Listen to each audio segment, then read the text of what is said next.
Early in 1943, a regularly scheduled flight of a commercial airline was coming in from the west, carrying 3 passengers from Soviet Russia. They had left Moscow about 1 week before, had landed at Fairbanks, Alaska, were now on their way to Ottawa, the capital of Canada. One of the passengers was Colonel Alexander Chigorin, the new military attaché to the Soviet embassy in Canada. The other was Major Semyon Kulyin, his aide and secretary. The third was Igor Gouzenko, a specially trained cipher clerk and decoding expert. It was Gouzenko's first time out of Soviet Russia. As soon as they landed, they were taken to the Soviet embassy, interviewed by Ilya Ronyev, second secretary of the embassy and chief of the NKVD, the Soviet secret police. I'm now in a foreign country and must always be alert against enemies. I must be careful of all manner of acquaintanceship. I must not engage in cordial conversation with any foreigner whatsoever. Never borrow money from a foreigner.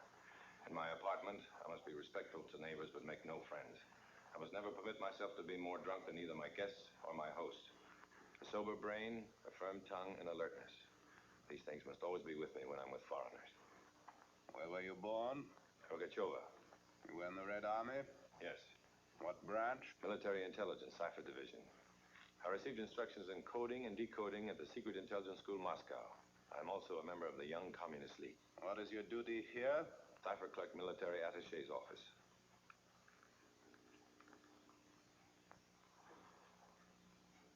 What do you know about this idiot? He was assigned to me by Headquarters Military Intelligence. Before you left Moscow, you were given certain answers to the questions I just asked you. Why didn't you use them? I'm sorry, Comrade Ronyev. I thought with you... You will give those answers to everyone, no matter who. You will think, eat, sleep, breathe those answers until you know no others. Where were you born? In the town of Gorky, Studiony Street. What school? Economics Technical Institute. What's your duty? I'm employed by the military attaché as translator and secretary. Have you ever been a soldier? No, never. That's better. I give only one warning. As a cipher clerk, you're a fountain of information. No one, not even members of the embassy staff, must know who you are and what your work is. No one will know. And one more thing. It will be wise never to forget that even on foreign soil, you're a Soviet citizen and soldier. I could never forget that, Comrade Ronyev. We'll see. Bushkin will take you to the cipher section. That's all.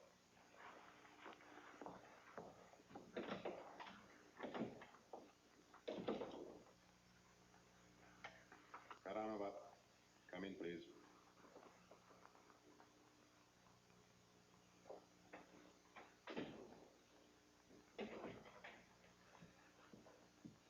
My secretary, Nina Karanova, Colonel Trigorin, Major Kulin.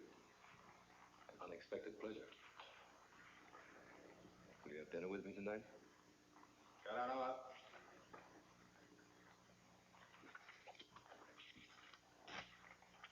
We'll handle this matter yourself. Yes, Comrade Johnny. You haven't answered my question.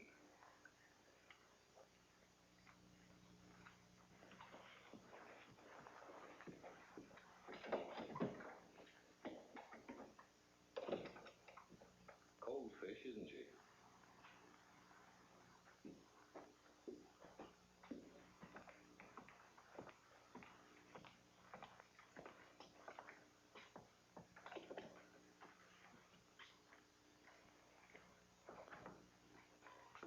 The bell is here.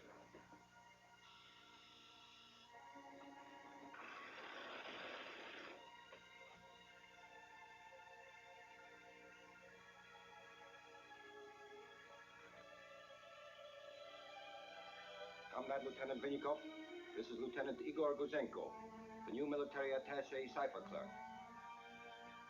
He's yours from now on. I hope you like music.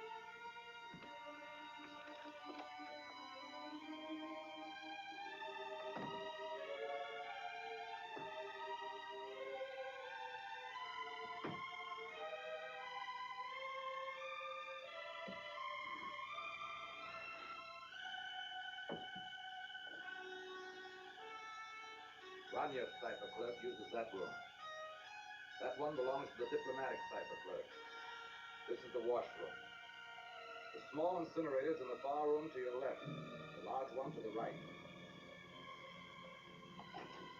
This is yours. No one is permitted in this section except authorized persons. You will give me all messages for transmission. When you've finished with the code books, you'll give them to the chief of the cipher section who'll put them in his safe. He's the only one that knows the combination. When your day's work is done, every scrap of paper must be burnt. Every drawer and the door of the safe must be sealed with the top secret seal. And don't ask me why the church means top secret. I don't know. You'll take no papers from this room without showing them to me first. And don't ask to have the music turned off. It's a rule. The music must always play, so no one can hear what's being said in the other offices. I hate music.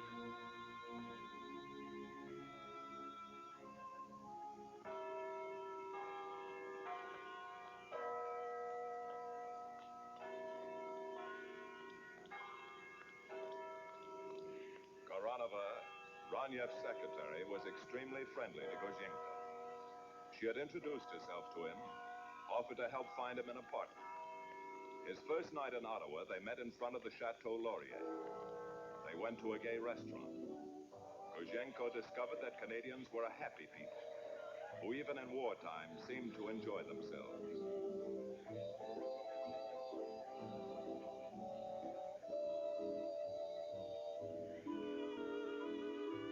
They danced until closing time, and then they went to her apartment. This is your apartment? You live here all alone? Alone? That's just good enough for a commissar. I spend every penny I earn on this apartment. You think you could find me one like it? We'll try. I'll ask the manager in the morning. Pour yourself a drink. I'll be right back. Living must be cheap over here. It was cheaper in Tokyo. You live there?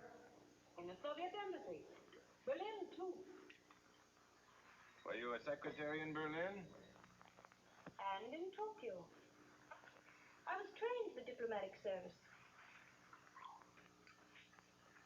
Perhaps we went to the same schools. I went to the Economic Technical Institute. Any others? Did you have a drink? I'll have another. And you? No more tonight.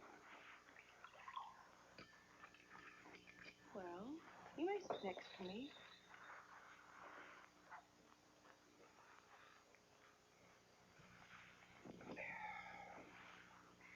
You must be very tired. It was a long journey. Here, let me make you more comfortable. I might fall asleep. When do you begin work? Tomorrow? Is your office in the embassy? Yes. Oh, good. And we'll see lots of each other. Have another drink? Good, plenty. Oh. Here in Canada, there's plenty of everything. It's always been very quiet at the military attaché's office. The arrival of men like you and Colonel Trigorin could promise great changes. Does it? Well, of course.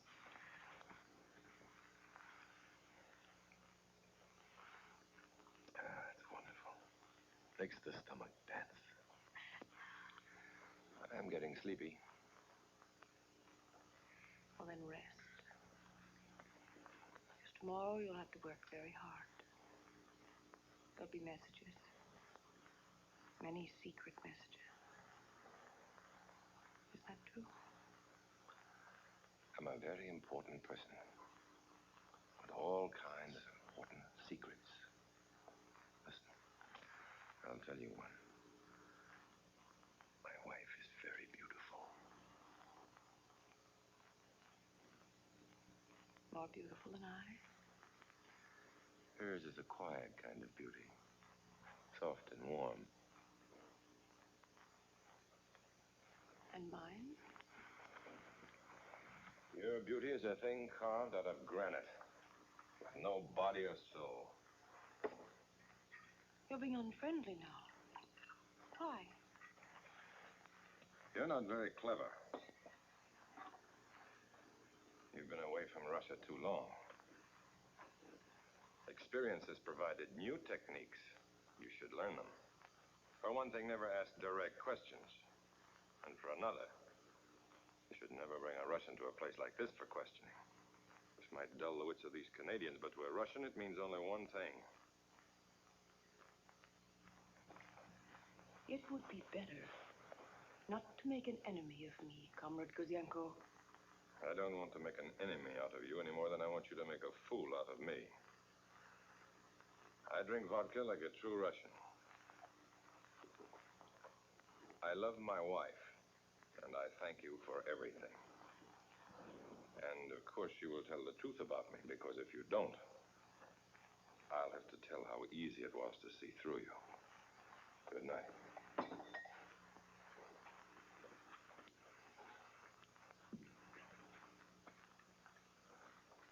I was born in the town of Gorky, on Studiony Street. I was never a soldier.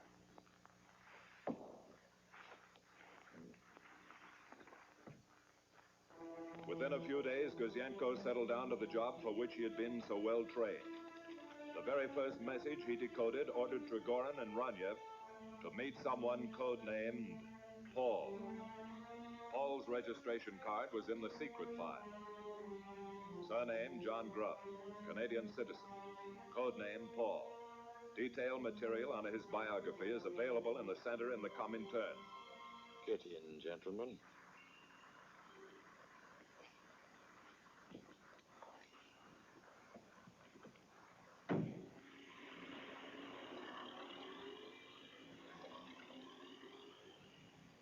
I've been expecting you, Trigorin. Welcome to Canada. It's time, you know. It's time they sent someone competent. Canada's important. It'll be more important when we've won this war. Do you understand that? Did they tell you that? My orders are to build a large organization. A large organization. What's that? A mass of people swarming like bees? Or a few smart ones in the right places? Our requirements are quite extensive. For example, Moscow would like to know what chance there is of getting someone on the general staff level. They're mad. They'll be asking for the Prime Minister next. Not until his name is John Grubb. Canada is not yet ready for me. You're not dealing with an amateur, Colonel. I founded the party in Canada in 1920. I'm a graduate of the Lenin School. For your information, I take my orders directly from Moscow, not from the embassy. I sometimes need to remind Ranyev of that. No, you need people in the right places. In the Army, the Air Forces, the Navy, the National Research Council, the Department of External Affairs. This is a general list of required information.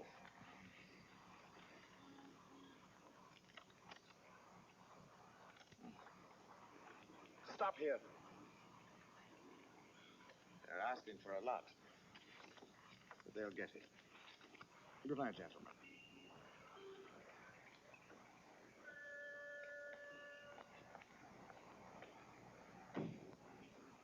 House of Commons. Members' entrance.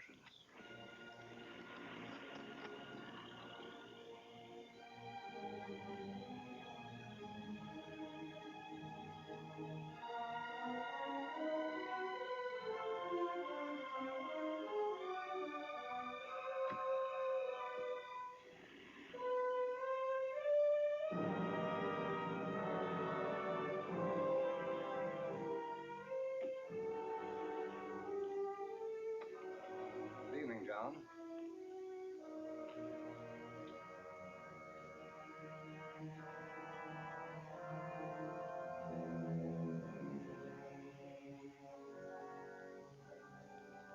The Associated Friends of Soviet Russia, one of many front organizations, provided a showcase for potential agents. Here, John Grubb could spot those ready for what was called further development.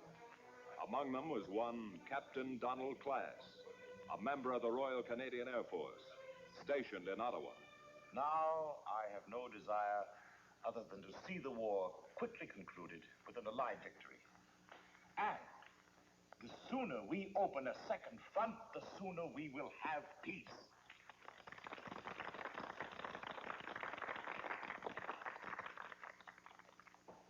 Ladies and gentlemen, to our Soviet friends,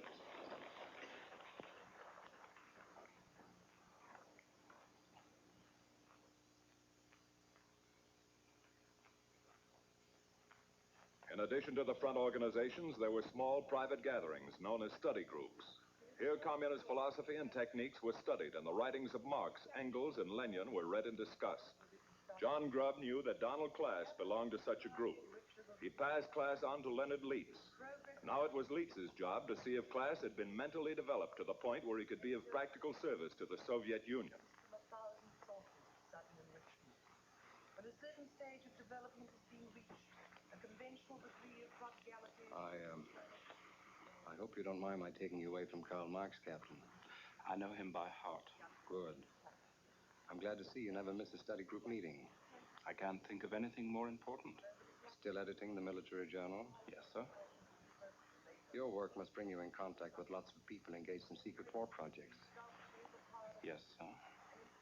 How many of them would you say are sympathetic to us? I've met several at various study groups. Anyone in the National Research Council? Yes. Warren Blair. He's in the radio lab. Will Hollis? He's in radar. Sit down, Captain.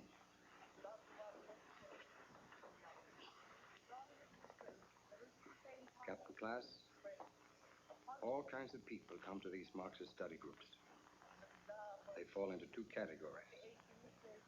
First, there are the talkers. They, of course, are the loudest and most emotional. To some, Marxism is kind of a game they play to rid them of their frustrations. To others, it's a kind of a fashionable cult. We know them for what they are.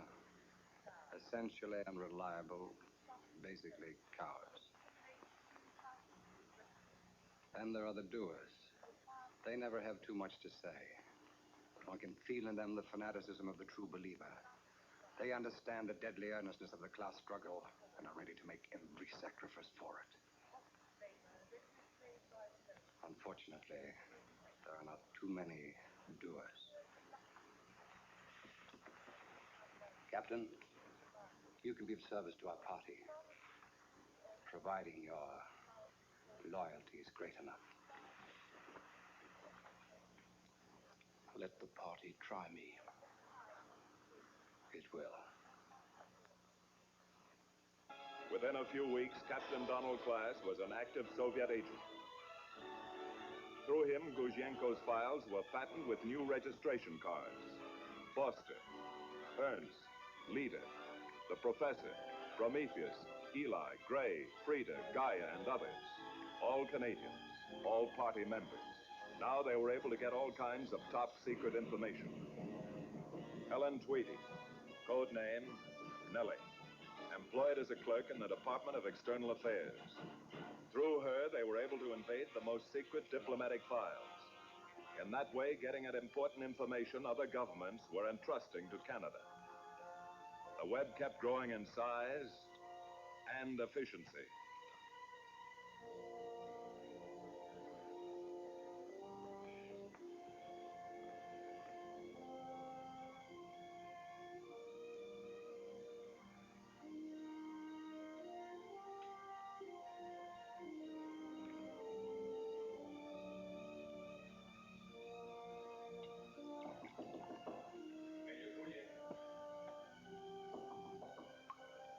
Come in. Come in, Gouzenko. Have a drink. I'm sorry, I haven't got time right now. I've got some news for you. News. The world is full of news these days. Well, this is something I think... Don't get excited about it. That's what's important. And don't believe everything you hear. Well, this just came from Moscow.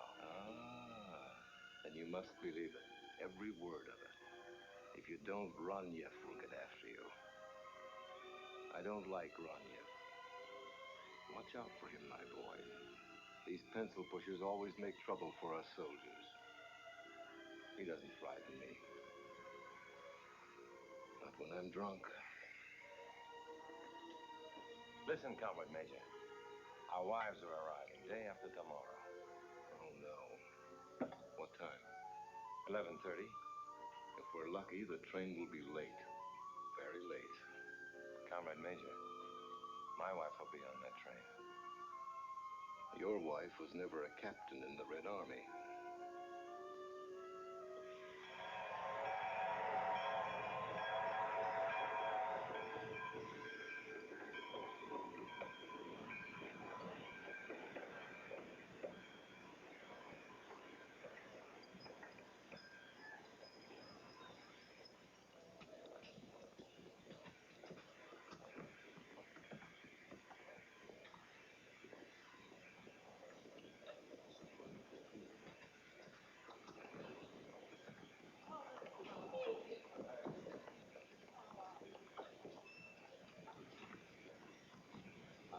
Hope you had a pleasant journey.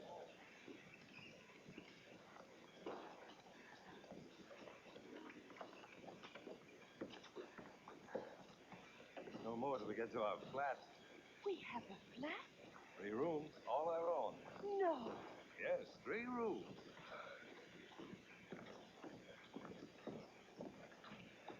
Dr. Norman? Yes. I'm Leonard Lee, MP from Montreal. How do you do? My old friend, Dr. Fred Vincent, wrote me you were coming here to work with our National Research Council. I took it upon myself to welcome you to Canada. That's very kind of you. And then after San Francisco, we passed through Chicago and New York.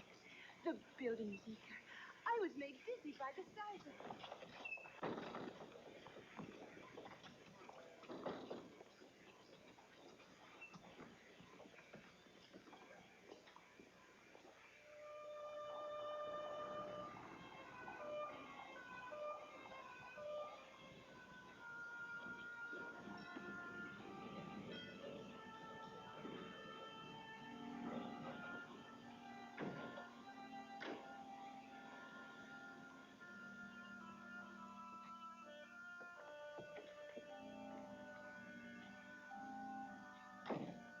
Upstairs.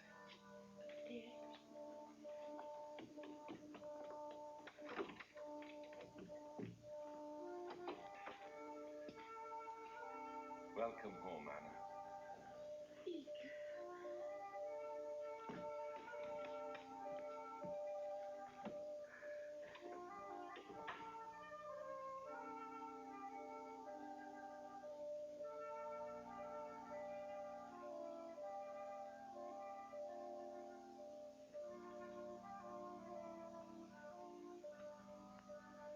His bedroom? There.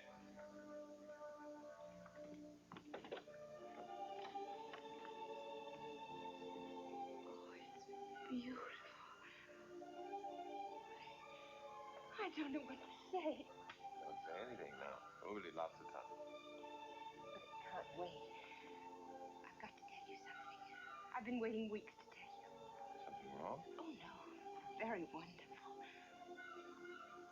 I'm going to have a baby.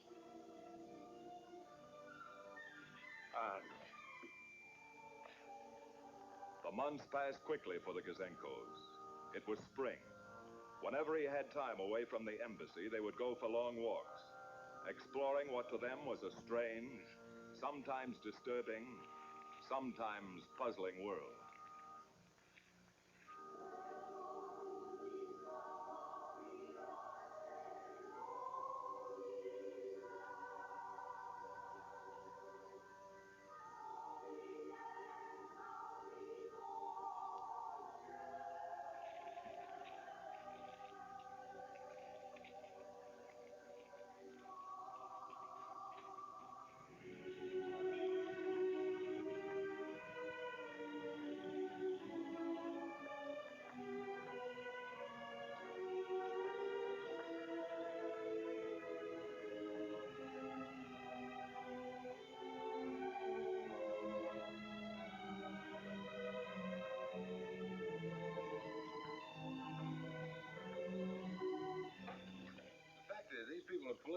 uneducated.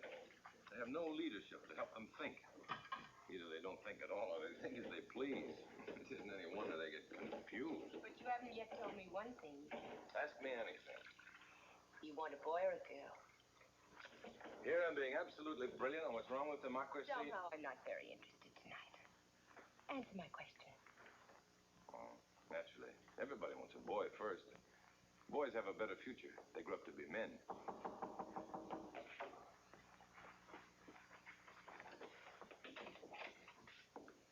Good evening. Oh, no, please don't get up. I just stopped by for a moment to ask you to try a piece of this apple pie. Oh, I had such luck with it. It turned out simply delicious. Oh, that's very kind of you. Oh, not at all. It was too much for Albert and me, anyhow. I've seen you often enough before, but we've never met. Oh, I'm sorry. Igor, this is Mrs. Foster, our neighbor. How'd you do? You feeling all right? Very well, thank you. Oh, good. Now, don't forget to call me if you need anything. Good night. Good night.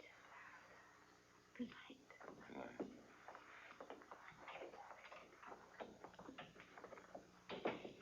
Anna. I can't help it if she wants to be friendly. I'm here all day alone. I know. You've been told time and time again. We must not fraternize with Canadians. But this is so complete. We won't talk about it anymore. We'll do as we're told. You'll keep that woman out of this house from now on.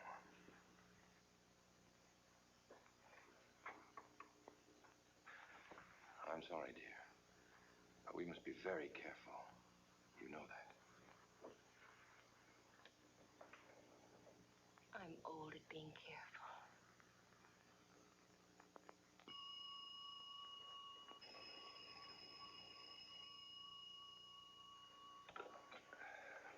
Igor Gouzenko here.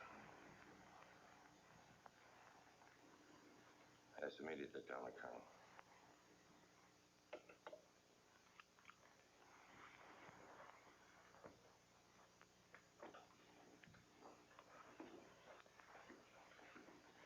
That was Grigorin. He wants me down at the embassy right away. Something urgent has come up, he said. Couldn't it wait until morning? Of course. But it's like the army. You hurry here so you can wait longer there. It's snowing out. Put a scarf around you. I'll get a taxi. If I can. Worries me, Anna. Leaving you here all alone. I'll be all right. Are you sure of that? Of course. The doctor said it would be at least a week more. Doctors are sometimes wrong. Stop worrying, Igor. I feel very well. Get your work done and hurry home. I'll keep the bed warm. I'll hurry.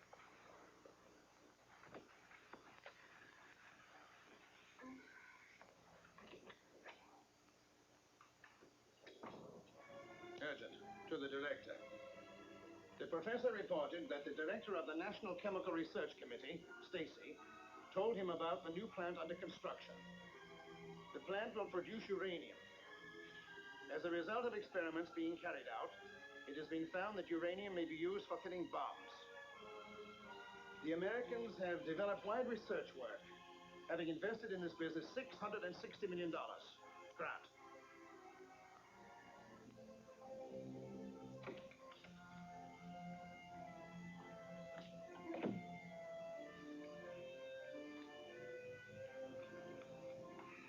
Let's go to Moscow right away. It's urgent. Everything's always urgent. Especially getting back to bed.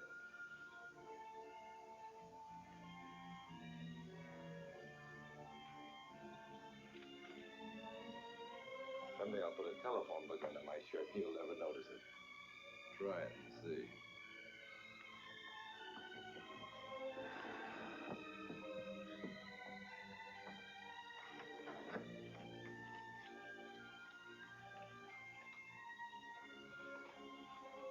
Oh, wait a minute. There's a message for you. It came about an hour ago, but I had orders not to disturb you. Your wife's at St. Vincent Hospital. She's given birth to a 7-pound, 6-ounce boy. Both are doing well. Report!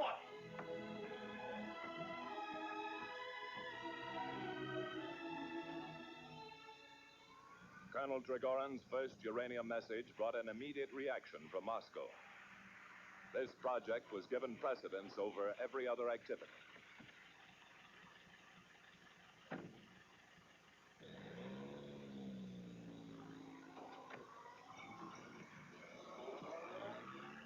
You know a scientist codenamed Alec? Alec? Yes. We met him when he arrived from England some months ago. He's considered a very brilliant scientist. Good. This just arrived from Moscow. Read it. Alec is a very valuable source, and therefore conduct this operation with as great caution as possible. He is a corporate. I consider it best to establish contact through Paul, director. He may be politically confused. He may need re-educating. We can't afford to waste time. The director has given the uranium project top priority. I'll take care of it myself. What's his code greeting? Best regards from Michael.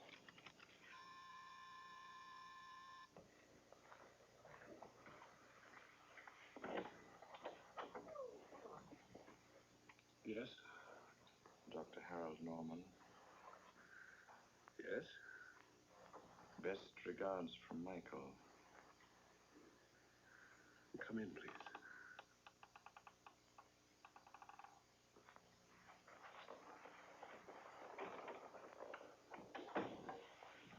Who are you? I am Paul. And you are Alec.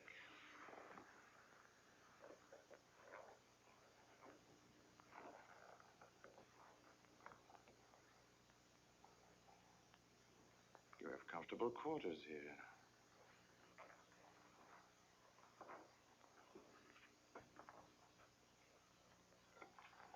You can't look at those papers. They're top secret. I wouldn't know what they meant if I looked at them all night. But you do. That's why I'm here. There's nothing I can tell you. You're working in the laboratory of the National Research Council. Yes. You're part of the Atomic Energy Project. What of it? You have a nice phonograph.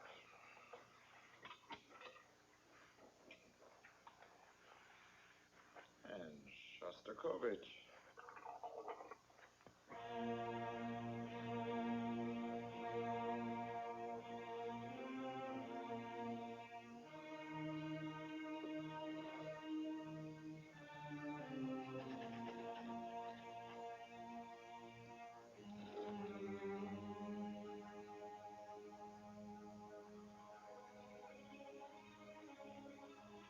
Sit down, Doctor. Sit down. Let's be comfortable while we listen.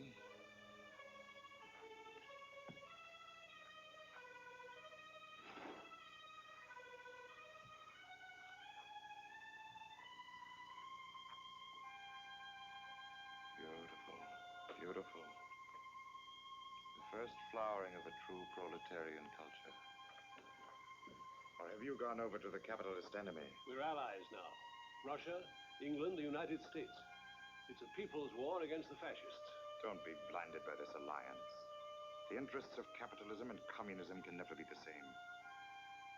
As a friend of the worker, as a scientist who has dedicated his life to mankind, you know that. You didn't come here to tell me that. What do you want? Detailed notes on everything having to do with the atomic project. Samples of uranium. Impossible. We're too closely watched. This is the most secret project in history.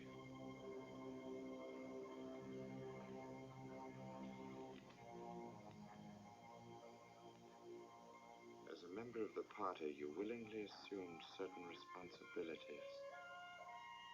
In the past, you never gave us reason to question your loyalty. But you don't understand. This is no ordinary explosive. This is a force as powerful as nature. Uncontrolled, it could destroy the world. Exactly. And that's why we must all have it. Don't you see? Then they'll not dare use it. Think of it, Dr. Norman. You and others like you can help bring peace to the world. Peace and a chance for decent people to build a new, free world. You can't refuse, Dr. Norman. It will be your contribution to the safety of mankind. The safety of mankind.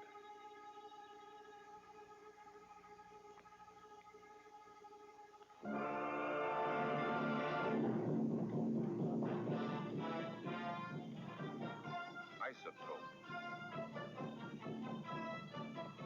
Neutron. Plutonium. Chain reaction. Fission. These were new words to Gouzenko. Words belonging to an atomic age being born in the laboratories of Canada and the United States. Dr. Norman worked at all of them. Oak Ridge in Tennessee, Hanford in Washington, Chalk River in Petawawa in Canada. The new words were in his report to the Soviet military attaché. Shortly after Germany collapsed, Dr. Norman provided Colonel Trigorin with 10 pages of detailed information on the production processes of the atomic bomb. As a sample, he also handed over a platinum with 162 micrograms of uranium-233. This atomic information, still classified as top secret, was considered so important it was carried by hand to Moscow.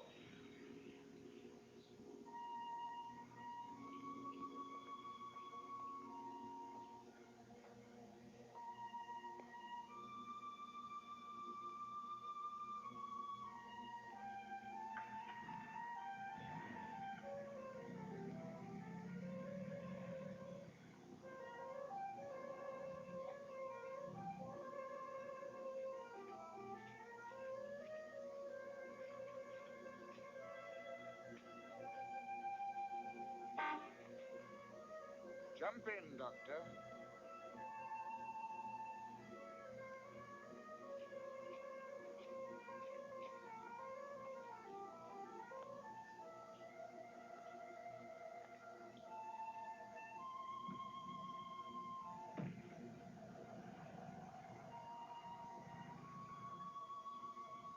I told you I'd call you when I had something. I have something for you. What? You're being sent back to England. How do you know? We know. Do you deny it? No. I just heard it myself. I was going to tell you. In a few days, you will receive further instructions about contacting one of our men in London. You will give him any additional information you have, and all the new information you will get. I've done about all I can. This whole business is extremely painful to me. You're becoming a sentimentalist, Dr. Norman.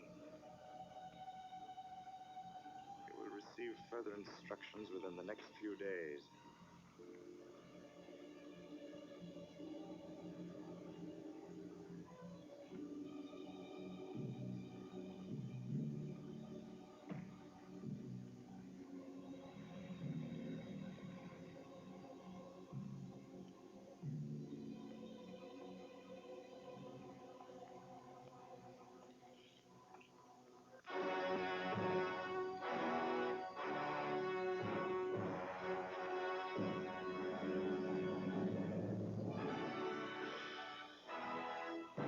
Finally, it was over. The tired world sang and danced and laughed. Perhaps at last there would be peace in our time.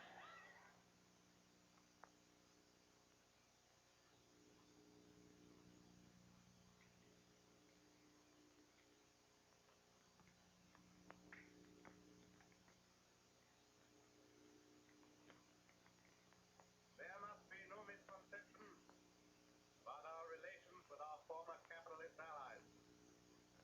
Our interests can never coincide. Our roads and aims are quite different. We have no place for bourgeois sentimentalism. Only relentless realism. The class struggle will continue until this decadent, plutocratic democracy is as completely destroyed as National Socialism. Therefore you, the Soviet Union in Canada will as always remain vigilant, suspicious, and aloof. That will be all.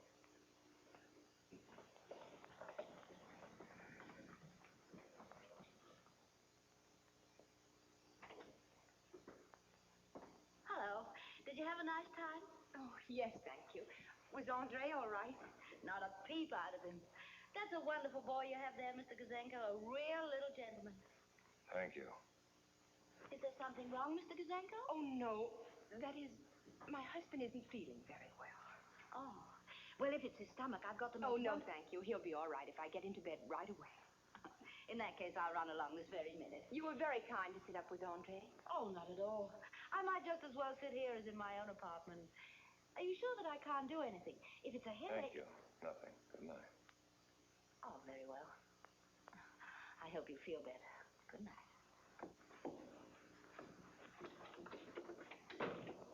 Anna.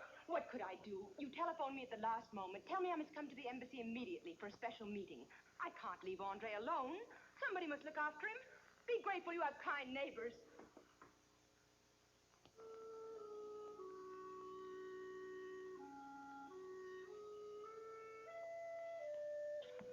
Anna. You must understand, I'm not the one. You look at him. He sleeps so peacefully. I'm sorry if I shouted at you, but... Poor little fellow. It would be a pity to have him grow up thinking the world is his enemy. By then, everything will be better. Are you sure, Igor? Are you sure? Anna. I listened to Ranieri and suddenly I was sick inside myself. These people are not our enemies. They are our friends. It is we who are acting like enemies. Anna, you must not say these things to me. I can't help it. I'm afraid. For him. For you. For me. Before I came here, I believed everything. Now I can't even understand. We're simple people, Anna. We can't understand everything. We must have faith in our leaders. We must understand, Igor. We must. For his sake. If I've learned anything here, Igor, I've learned that no human being should ever be forced to live in fear. Igor. No more, Anna. You must not talk like that anymore. I won't listen to you.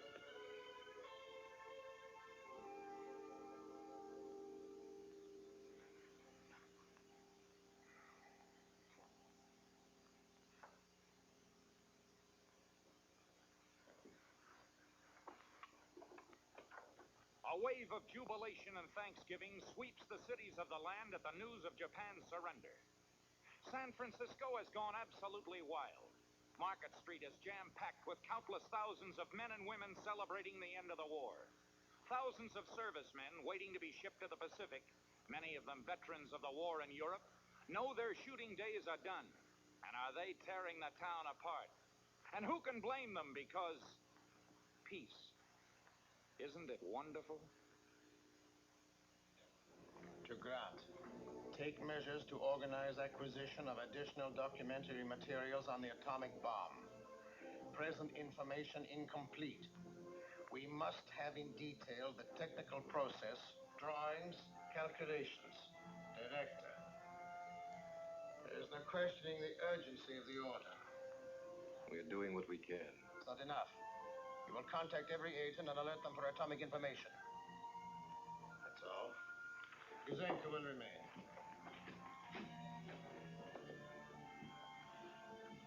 Oh, Gouzenko,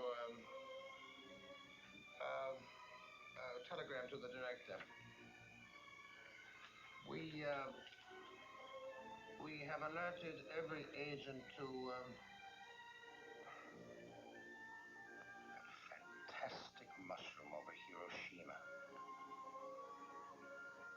the newsreel pictures. I can't get them out of my mind. A beautiful poisonous mushroom. What a weapon. I wish I knew more about it. One little bomb that makes a desert on which nothing can live. What more need you know? Sometimes I think you're a great fool, Kulin. Gouzenko, you think I'm a great fool? Don't look at him, look at me. Consider me carefully. I've got blood on both hands and I sleep with dead faces on my eyeballs. You have my permission to shut up, Kulin. Gouzenko, I told you. Look at me. See if you can look into my mind. We're defending Kharkov. It's snowing. There's blood to wade through. I ask for volunteers for a dangerous patrol. No one volunteers. I shoot 10 good Russians between the eyes. Shoot them dead. The 11th volunteers. I have no more trouble and I have all the volunteers I can use. Come here! As a man, I'm called a sadist. But what of governments that pile dead on dead and justify murder as a means to an end? What name do you call them? You simple Russian soul, you answer me. You're making it very difficult for me, my friend. Don't force me to send you back to Russia. You, Gouzenko. Did you hear that? The threat of threats to be sent back to Russia. Why should it have such an ominous sound like the ring of mourning bells or the executioner's volley? Why? Why? You figure it out. Why? Why? Go to your quarters. Consider yourself under arrest.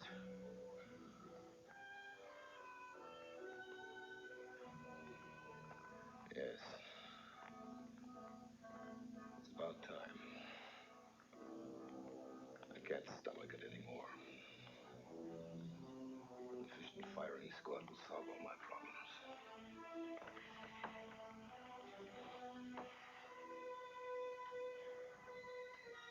Takes too long to drink oneself to death. Too long.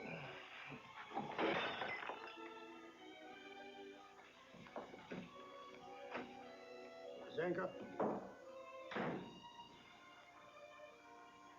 You have a good record, Gouzenko. It will remain that way unless you repeat a single word of what happened here.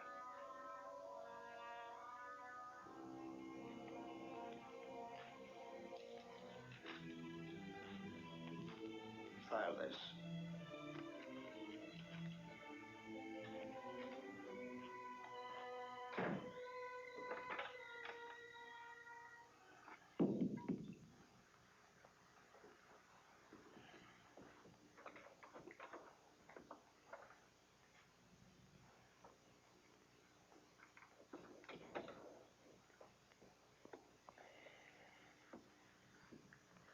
I've got to talk to you, Comrade Major.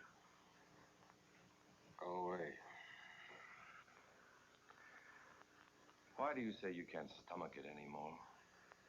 What is it makes you willing to face a firing squad? I'm drunk.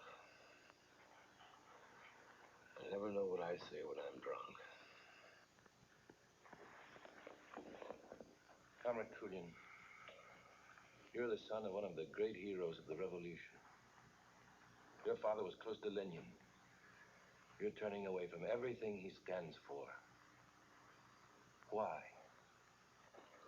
My father was once a great revolutionary Marxist. Today, he pays for a living by saying what he's told to say. Kulin, you know more than I. Do you think there's going to be another war? War is part of the process leading towards a general upheaval throughout the world that will result in the establishment of world communism. There mustn't be another war. Never again. Listen, Kulin. There must be another way. Tell me the truth. Truth? What's that? I used to know when I was a very little boy. You don't know. You'll never know. You were born too late.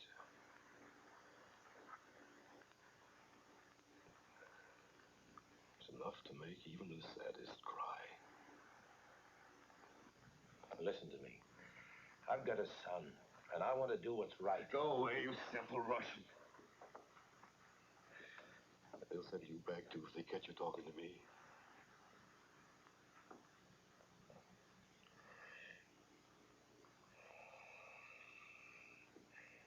Go away.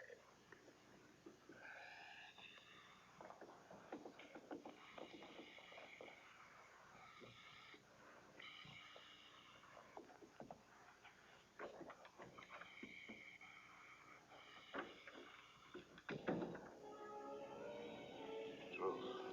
You don't know. You were born too late. I've learned that no human being should ever be forced to live in fear. Our roads and names are quite different. The class struggle will continue. These people are not our enemies. Don't force me to send you back to Russia. Day he pays for living by saying what he's told us. He must understand. But what of governments that pile dead on dead to justify murder as a means to an end? Sometimes I think you're... Contact every agent on Earth for atomic installation. Our roads are ignorant and never go inside. The class Sometimes I think... He must understand. For his sake. For his sake. For his sake. Igor?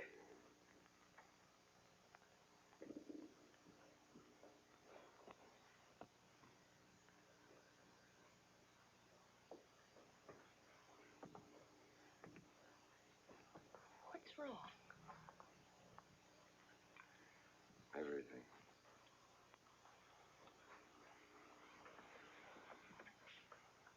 I was just talking to Kulin. Sending him home, remember? That was bound to happen. He drinks too much. He used to forget Forget what? himself, his father. Once Kulin had great respect for his father. Now he has only contempt. He's sick. Sick with disappointment. That's a terrible thing for a father to do to his son. I mustn't do that to Andre. I must think now for him, too. I must tell him what kind of world I want him to live in. What kind of man I want him to be. Someday I'll have to answer to him. And I want to be able to face him without being afraid or ashamed. Maybe I'm wrong. But from what I've seen and learned, I've decided there's only one thing for us to do. Anna, we will not go back to Russia.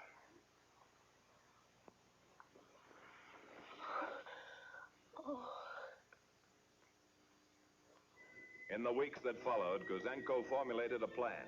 He selected certain key documents from his secret files. Very carefully marked each one.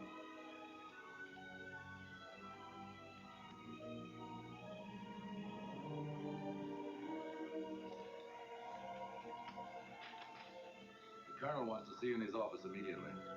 Thanks. What are you doing? Just straightening out my files. Pretty busy, eh? Very busy. No rest for the wicked, huh? Igor, my old friend, I'm glad to see you. Sergeyev, when did you arrive? Today? Sergeyev is your replacement. You are returning to Russia. Immediately? As soon as you have shown Lieutenant Sergeyev everything he should know, you will work together from now on. Yes, Colonel Colonel. That's all. Comrade Gouzenko. I hear you're going home. Yes? Are you happy? Why shouldn't I be happy? You might at least introduce me, Igor. He's not very polite, is he? Comrade Sergeyev, Comrade Karanova. We will see more of each other, I hope. You will.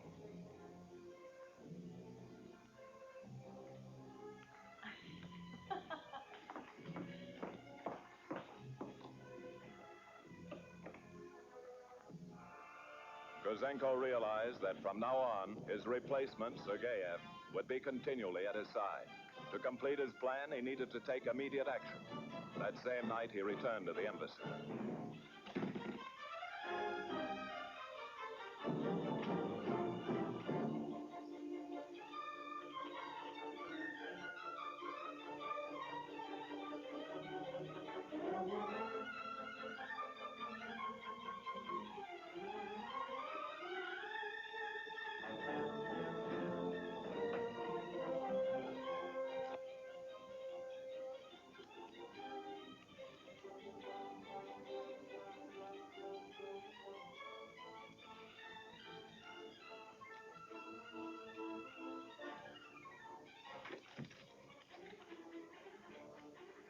What are you doing?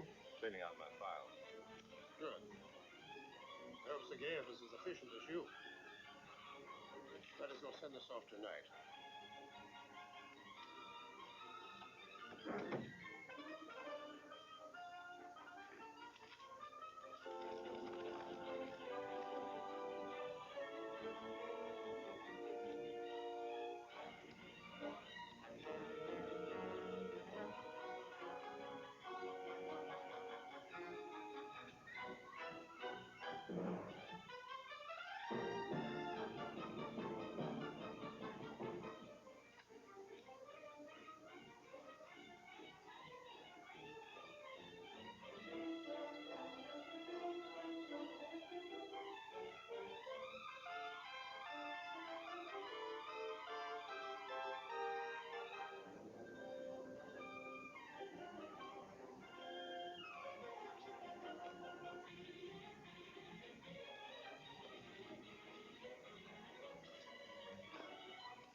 Right away. What is it, a declaration of war?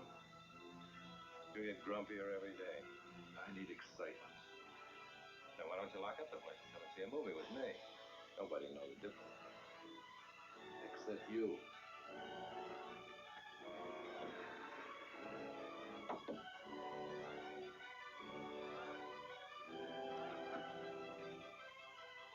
Go along now before I report you for trying to make me neglect my duties.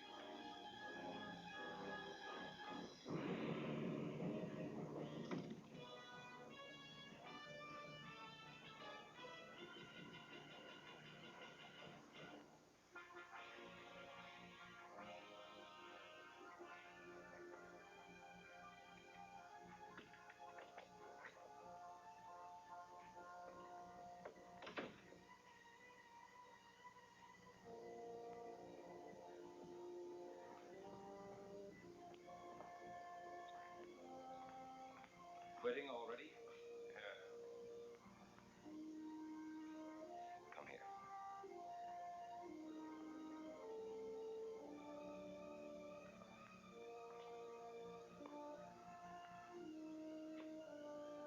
What do you want?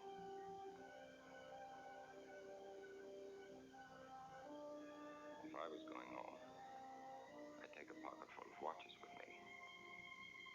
I'd be a colonel in no time, I'll bet you. Good idea. Good night.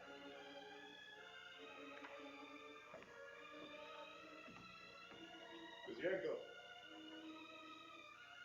Well, Gouzenko, all packed and ready to go? Yes, Comrade Rania. Good. I'll see you before you leave.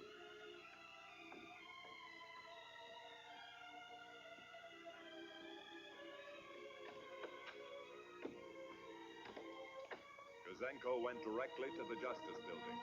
Convinced that the information he carried must go to the highest level of government, he was determined to see no one less than the Minister of Justice.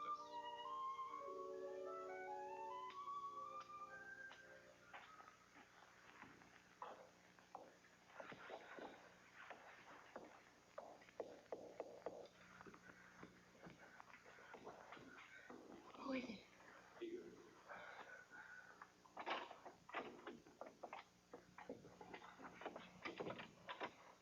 I went to the Justice Department. There's nobody there but a sentry. I couldn't tell him anything. How could I trust him? He'll be searching for you at 12 tomorrow. I know. I'll go back to the Justice Department first thing in the morning. You and Andre will come with me. I won't leave you here alone. We'll come.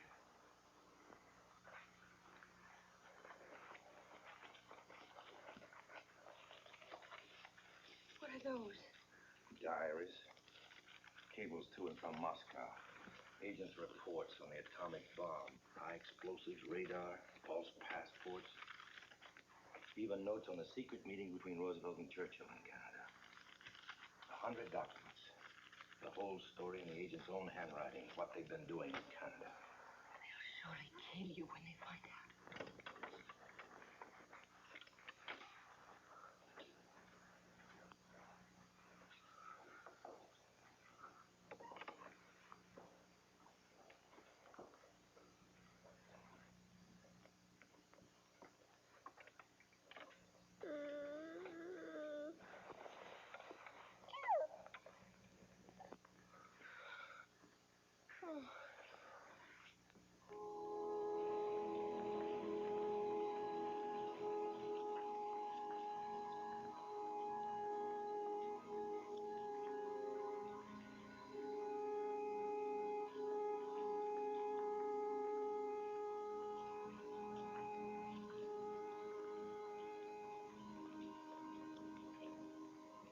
I tell you, the minister will not see you unless you tell me what... But you must understand, please. I cannot tell my business to anyone but the minister himself. Why not? It's a matter of great secrecy. It involves the Canadian and Russian governments. The minister's in his other office at the Parliament buildings. Perhaps if you go there. Thank you. We will go there.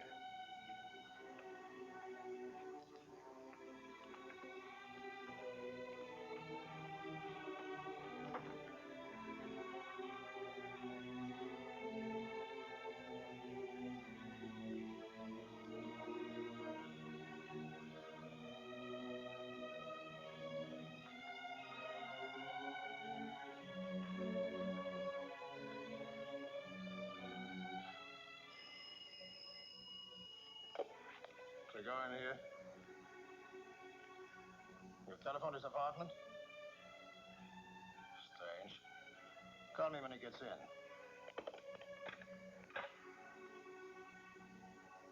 Hello, Ranyev? Gouzenko is late for work. And it's after 2. Please, we've been waiting for 2 hours. Time is important. I'm terribly sorry, but the minister is running way behind with his appointments. If you can come by tomorrow, we may be able to fit you in somewhere.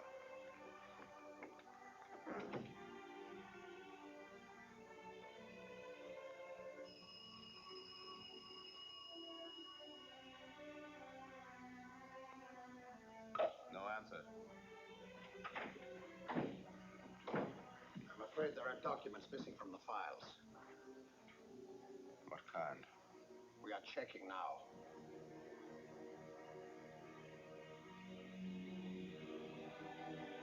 Gouzenko was beaten.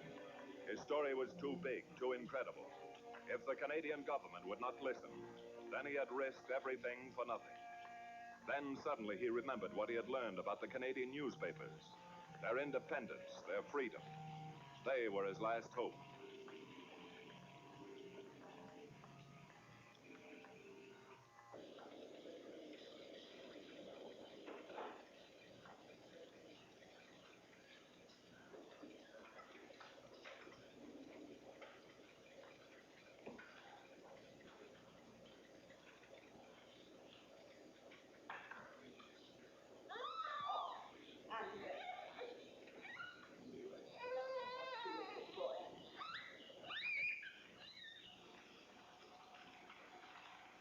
Excuse me, please. Could you tell me where to find the editor? He's out. It's very important. Try the city desk. In the corner.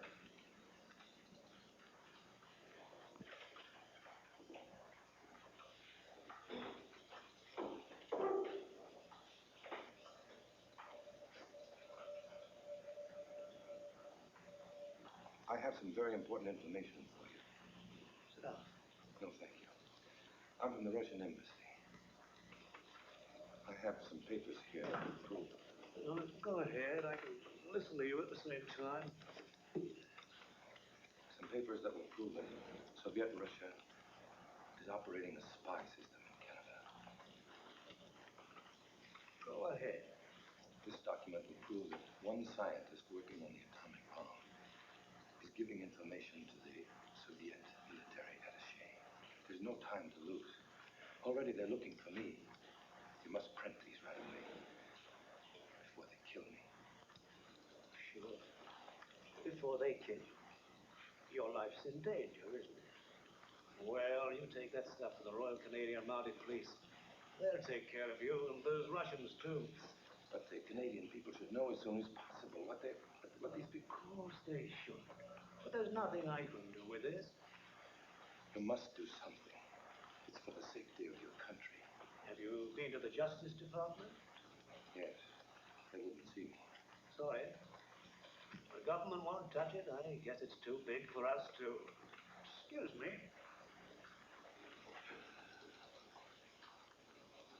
Who's the unhappy man? Some crackpot.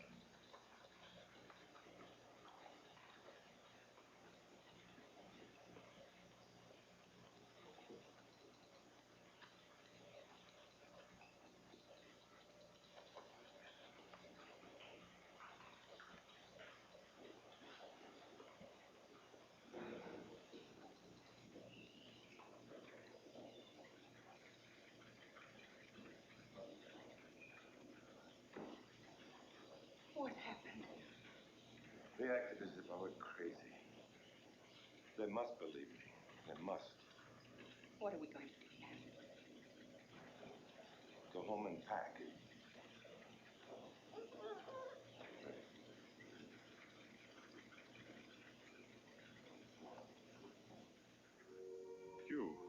You worked with him every day, day and night. Couldn't you feel something was happening to him? Was there no hint of anything? The secret police takes care of feelings and hints. He may have gone directly to the police. If he has, we'll demand that he be turned over to the embassy immediately as a deserter. We'll say he stole embassy funds. And we will be in the newspapers, we will be investigated, we will be arrested. Friends we have developed will be frightened away. Organizations that we have built will collapse. And the work of many years, my work, will be completely wasted. We have checked every hotel. We're watching the railroad station, bus stations, the airport, the main highways. There's no possible way for Gouzenko and his family to leave Ottawa without being seen. What about his apartment? He wouldn't dare go back there. Where else could he go? He can't walk the streets of Ottawa all day and all night with a wife and an infant. He would eventually go home, realizing you're too stupid to believe he'd dare go there. We'll go to his apartment.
Any minute now.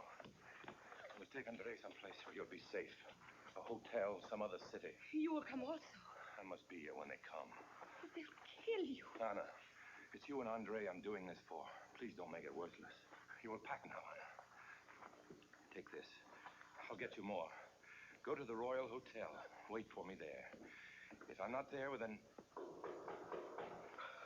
Gouzenko.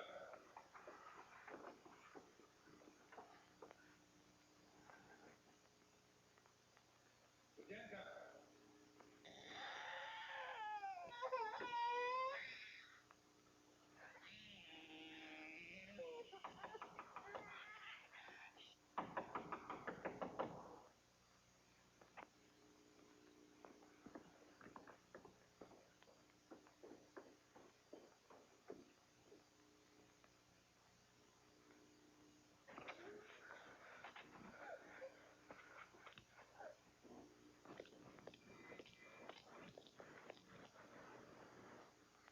Vinyakov.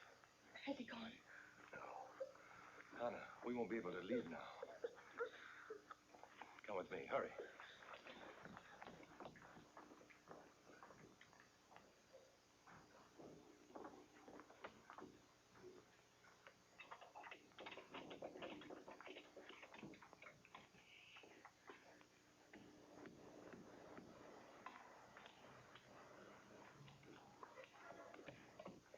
You and Andre will go to Mrs. Foster's next door, and I'll wait there. If anything should happen to me, turn these over to the police. Tell them the whole story. I won't go without you. Anna, please. There's no time. Come on. What are you going to do? Please, hurry. There's no time to talk. Come on.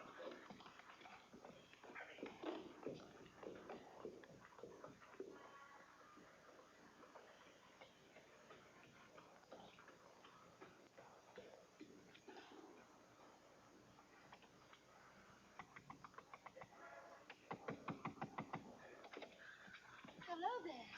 Go in. Go in.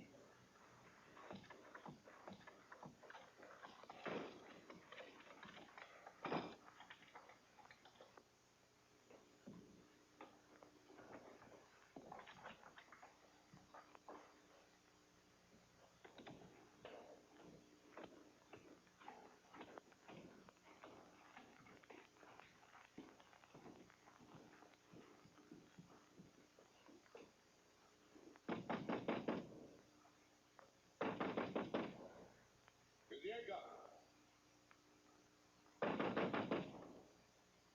Gouzenko. You know you're there. Let him in.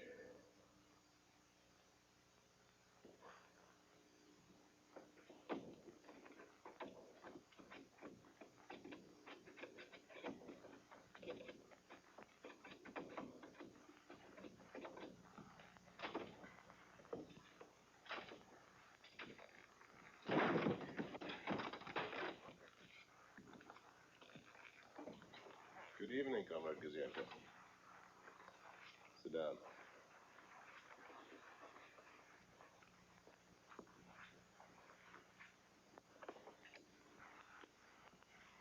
We were worried about you, Gouzenko.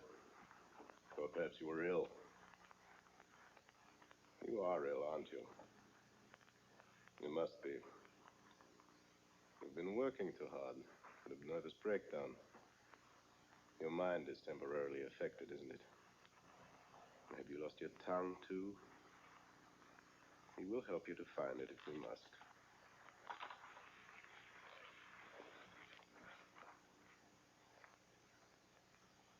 Your mind snapped, that's what happened. Didn't want to leave this lovely apartment. Its plenitude of food. This easy living. Couldn't face going back to Russia. And so your mind snapped, didn't it?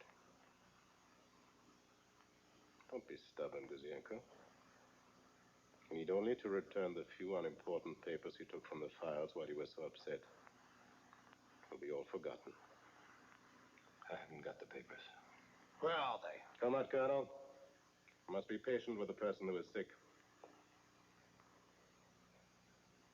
You see, Gouzenko, we don't want to harm you. We understand. Now, where are the documents? Are they here?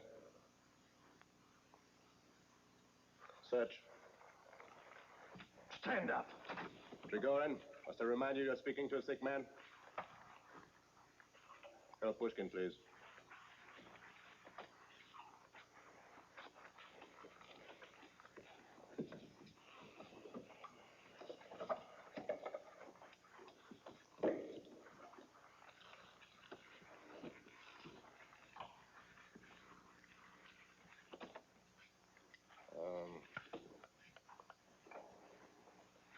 Where's your wife and son? You don't really expect me to answer that question, do you? I was just curious. There is no use searching here. It is obvious that his wife has the papers wherever she is. That should not be too difficult to find out. Trigorin is not as patient as I am, or as understanding.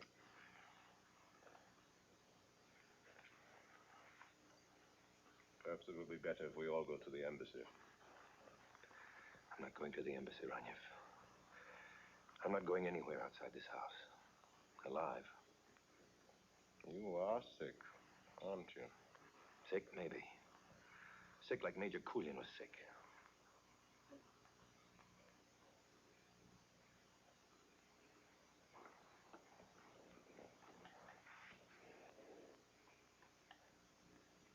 You have a father, Gouzenko. You have a mother, a brother, and a sister. Your wife has a mother, a father, and two sisters. All living in Russia. They had nothing to do with this. Exactly. They have nothing to do with this. And yet, you didn't think of them, did you? You didn't think of what might happen to them. We heard them break in. We called the police. What's going on in here? Who are you? We are from the Soviet embassy. Gouzenko is one of our employees. He was recently ordered to return to Russia, but he decided to disobey orders and desert. Naturally, we couldn't permit that. We came here to reason with him. They came here to kill him. What have you got to say about this?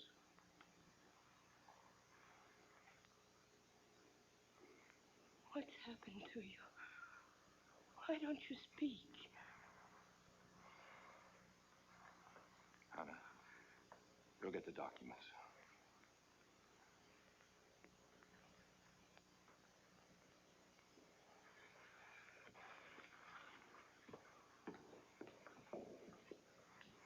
This is a most embarrassing situation, officer. As I've told you, this man is a Russian national who refused to return to his homeland. Actually, I think he's ill. In any event, this is strictly an embassy problem of no concern to... Anna, give them to the officer. Those documents are Soviet property. They were stolen from the Soviet embassy. I must warn you. Unless you return those documents immediately, I shall be compelled to report you to your government. Well, this is kind of getting over my head. I don't know. Officer, those are not only papers. They're a death warrant. When I gave them to you, I sentenced myself and my family and my wife's family to execution. We must all die sooner or later, so that doesn't really matter. It's how we die and why we die that's important. Take them away with you. And take my wife and child. This man is insane.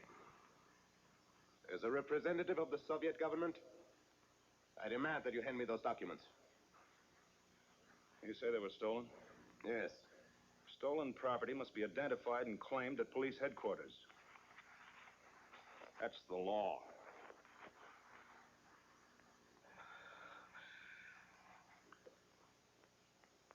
You will hear from my government. You will go now.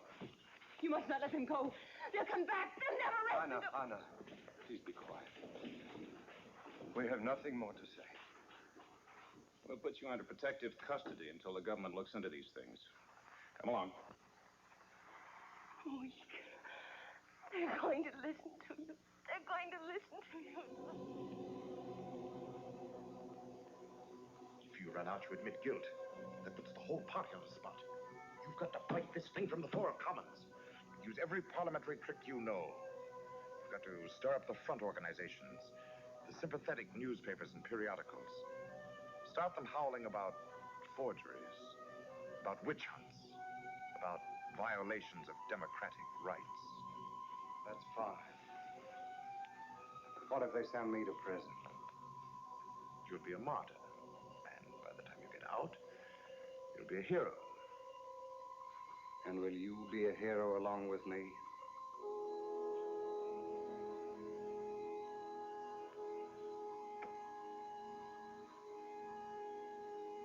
The party comes first. What about Igor Gouzenko? If he goes unpunished, others might do the same.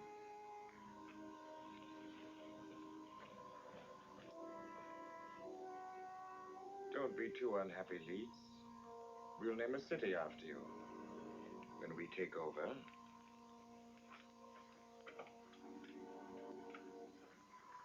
Moscow.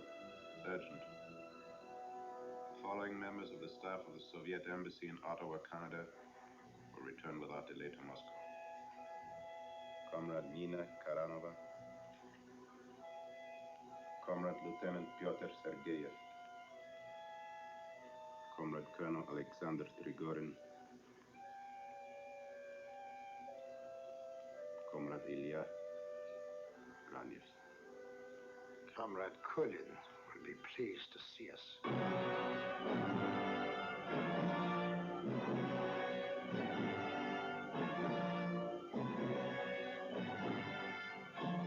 Leonard Leeds, found guilty, sentenced to 6 years. Ellen Tweedy, pleaded guilty, sentenced to 3 years. Donald Class, found guilty, sentenced to 5 years. Dr. Harold Preston Norman, pleaded guilty, sentenced to 10 years. William W. Hollis, found guilty, sentenced to 4 years. Of the 18 arrested, 2 pleaded guilty, and 8 were convicted. Today, Igor Gouzenko and his family live somewhere in Canada. By special act, a grateful country has granted them all manners and liberties, franchise construction costs within days. At the end of 1956, the 2 top grossing films in the nation are Giant, starring James Dean, and Love Me Tender, starring Elvis Presley.